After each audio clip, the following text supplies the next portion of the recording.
first time Artesia participated in the America in Bloom program was in 2008. At that time, we weren't really sure what we were getting into, but we knew we had what it takes. While we did get an honorable mention, the most important thing that we learned was what to focus on. After all, Artesia is already a built-out city in the middle of the Southern California megalopolis. So perhaps to a lot of people out there, Artesia might seem like an underdog, a chihuahua in a den of wolves. I mean, there are cities that are rural and are rich with natural beauty who participate in the America in Bloom program. What realistic chance is there for this little urban town located in the middle of a gigantic gray scab on the earth, which we happen to call Los Angeles? Well, the answer to that question for us was to show America in Bloom what we've done with the space that we have. We recognize the potential where it exists, and we're very proud of what we've brought out of that potential. First of all, we have a community that cares. They actively get together and participate as volunteers to help clean up the community.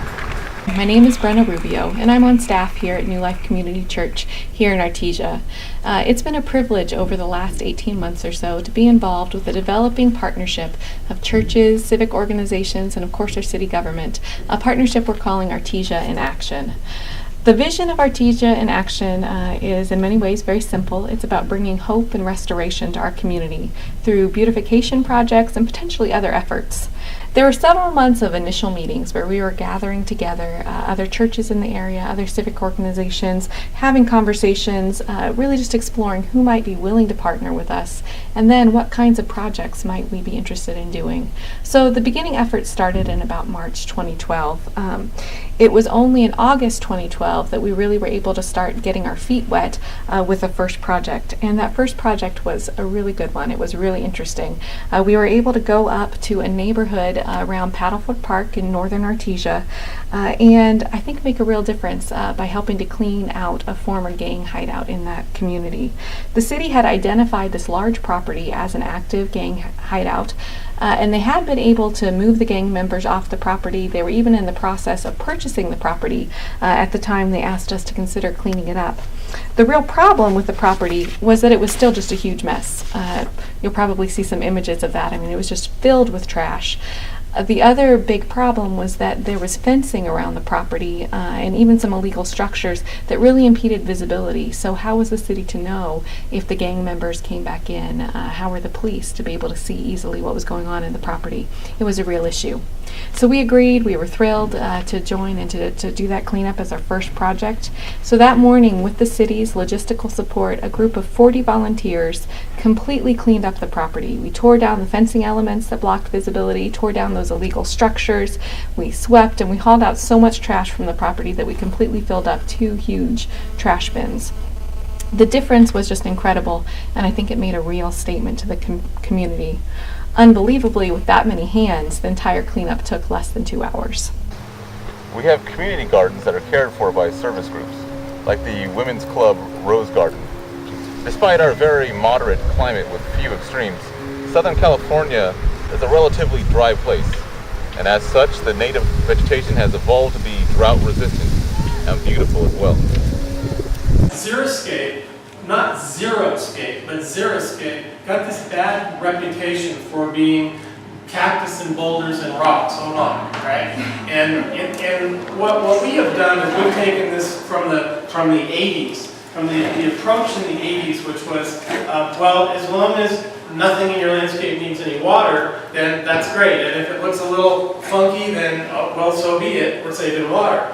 Well, fast forward to 2000s, and what you see is a bright plant palette incorporating all of the cool things of Southern California landscapes without cactus and boulders and rocks. Oh my.